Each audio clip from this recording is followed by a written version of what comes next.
성도 여러분, 안녕하십니까? 또 새로운 한 주간이 시작이 됐습니다. 자, 월요일 새벽, 오늘 주시는 하나님의 말씀을 함께 나누어 보죠. 자, 오늘 함께 나눌 하나님의 말씀은 시편 12편입니다.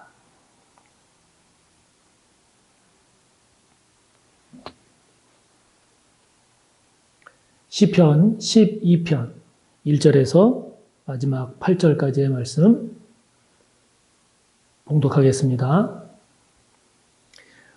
여호와여 도우소서. 경건한 자가 끊어지며 충실한 자들이 인생 중에 없어지나이다. 그들이 이웃에게 각기 거짓을 말하며 아첨하는 입술과 두 마음으로 말하는도다. 여호와께서 모든 아첨하는 입술과 자랑하는 혀를 끊으시리니 그들이 말하기를 우리의 혀가 이기리라. 우리의 입술은 우리 것이니 우리를 주관할 자 누구리요 함이로다. 여호와의 말씀에 가련한 자들의 눌림과 궁핍한 자들의 탄식으로 말미암아 내가 이제 일어나 그를 그가 원하는 안전한 지대에 두리라 하시도다. 여호와의 말씀은 순결하며 흙 도가니에 7번 단련한 은 같도다. 여호와여 그들을 지키사 이 세대로부터 영원까지 보존하시리이다. 비열함이 인생 중에 높임을 받는 때에 악인들이 곳곳에서 날뛰는도다. 아멘.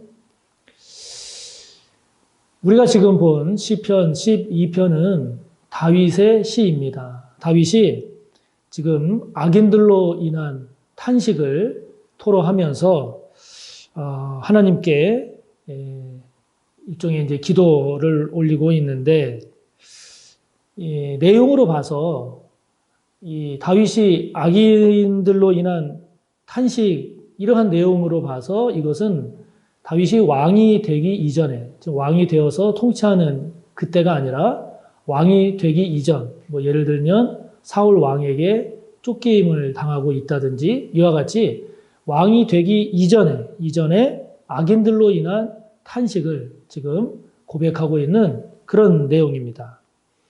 자, 악인들의 모습이 지금 어떻게 다윗의 입을 통해서 묘사되고 있는가? 2절과 3절 그리고 8절에 보면 악인들의 모습을 알 수 있습니다. 악인들의 모습은 이렇습니다. 2절, 3절을 먼저 보면 거짓을 말합니다. 거짓말을 말하고 아첨하는 입술과 두 마음으로 말합니다. 여기 아첨한다라고 하는 헬카라고 하는 이 히브리어는 매끄럽다라는 이런 뜻을 내포하고 있습니다. 그러니까 아주 그 번지르르한 이런 말로 두 마음으로 말한다는 거죠. 그러니까 겉과 속이 다른 겁니다. 속에는 다른 의도, 다른 꿍꿍이 속이 있는데 겉으로 아주 번지르르하게 말을 한다는 거죠. 아첨하는 입술로 두 마음으로 말합니다. 또 악인은 어떤 사람인가? 자랑하는 혀를 가지고 있습니다. 아주 기고만장하고 교만하다는 거죠. 8절에 보면 악인의 모습 가운데 하나를 이야기하기를 비열함이라고 이야기합니다. 이 비열하다라고 하는 줄루트라고 하는 히브리어를 찾아보면 무가치하다, 쓸모없다라고 하는 이런 뜻을 가지고 있습니다. 그러니까 비열한 자, 즉 하는 짓이나 성품이 천하고 못돼서 그 하는 말이, 하는 행동이 쓸모없다는 겁니다. 아주 가치 없는, 무가치한 그러한 것을 아주 그냥 보란 듯이 이렇게 대놓고 하는 이러한 악인들로 인해서 지금 다윗이 탄식하고 있는 거죠. 이러한 악인들로 인해서 지금 어떤 결과가 벌어지고 있길래 다윗이 탄식하고 있는가? 1절에 보면 이로 인해서 경건한 자가 끊어지고 있다 하는 겁니다. 충실한 자들이 인생 중에 없어지고 있다 하는 겁니다. 즉 경건하고 충실한, 믿음 좋고 신실하고 성실한 이런 사람들이 오히려 패배하고 손해보고 억울한 일을 당하고 고통을 당하고 쫓겨나고, 지금 이러한 상황을 보면서 다윗이 탄식하고 있는 거죠. 여러분, 우리 공동체 또는 이 사회, 이 나라에 이와 같은 악인들이 있으면 안 됩니다. 왜 안 됩니까? 이러한 악인들이 있게 되면 이러한 악인들이 추구하는 것은 자기 자신의 만족을 위해서는 다른 사람에게 고통이 가든 억울함이 가든 불리한 어떤 고난이 당하든 상관없는 거예요. 오히려 그렇게 해서라도 자기가 만족을 누리고 자기가 이익을 취하려고 하는 자가 이런 악인들의 모습이기 때문에 악인들의 모습이 있으면 안 되는 거죠. 자, 여러분, 그렇기 때문에 우리가 그리스도인으로서 우리 사회가 이런 악인들이 많아지는 사회가 되게 해서는 안 되는 거죠. 이런 악한 사회가 되지 않도록 우리가 중보기도도 열심히 하고 또 그런 사회가 되지 않도록 우리가 힘쓰고 애써야 하는 이유가 여기에 있죠.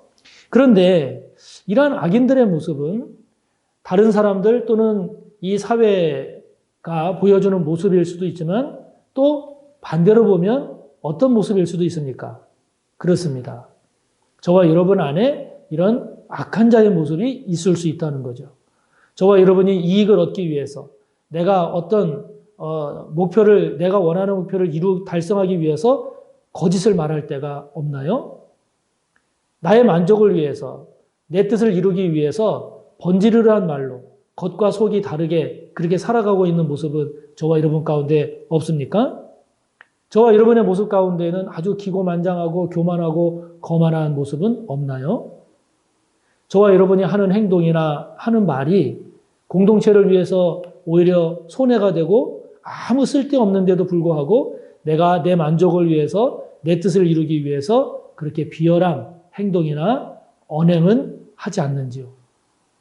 우리가 이런 악인의 모습이 없어지기를 우리가 기도하고 힘쓰기도 해야 되겠지만 우리 자신에게도 이런 악인의 모습이 있을 수 있음을 깊이 돌아보면서 오늘 말씀 앞에서 저와 여러분이 다시 한번 우리 가운데 있는 악인의 모습은 없는지를 돌아보아서 있다면 그것이 바로 우리가 회개하고 돌이키고 새롭게 해야 될 일인 줄 믿습니다. 자, 이런 다윗의 탄식에 이어서 이제 하나님의 말씀이 선포됩니다. 하나님의 뜻이 어떤 것인지를 드러내십니다. 제사장이나 예언자, 선지자를 통해서 구약의 경우에는 이런 하나님의 말씀을 전하고 하나님의 뜻이 드러나게 되는데요. 그 하나님의 말씀, 하나님의 뜻이 무엇인가? 5절에 보면 그것이 나타나고 있습니다. 무엇입니까? 가련한 자들의 눌림, 그리고 궁핍한 자들의 탄식, 이러한 것들이 없어지도록 하나님께서 이들이 원하는 안전한 지대에 두겠다. 이와 같은 하나님의 말씀을 다윗이 선포하고 있습니다.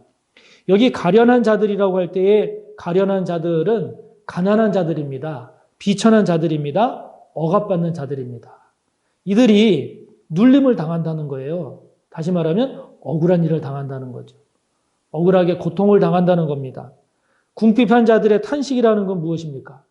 이 궁핍한, 가난한, 없는, 천대받는 이러한 사람들이 탄식한다는 겁니다. 즉 이들이 그렇잖아도 어렵고 힘들게 살아가는데 소망이라도 가져야 되는데 소망의 싹을 잘라버리고 오히려 더 그 고통과 어려움을 가중시킴으로써 이들로 하여금 그 탄식이 더 깊어지게 한다는 것인데 이러한 가련한 자들의 억울한 눌림이라든지 궁핍한 자들의 이러한 안타까운 탄식 이것을 하나님께서 그냥 놔두지 아니하시고 이들 편이 되어서 이들을 도우셔서 이들에게 은혜를 베푸셔서 이들을 괴롭히고 억압하는 자들을 끊으셔서 이들에게 안전한 지대로 하나님께서 인도하시고 이들을 그렇게 복되게 하신다. 이것이 지금 하나님의 말씀이요 하나님의 뜻이라고 선포하는 거죠.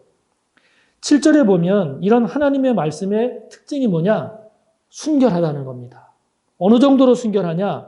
흙도가니에 7번 단련한 은처럼 순결하다는 겁니다. 여러분 성경에서 7은 완전수죠.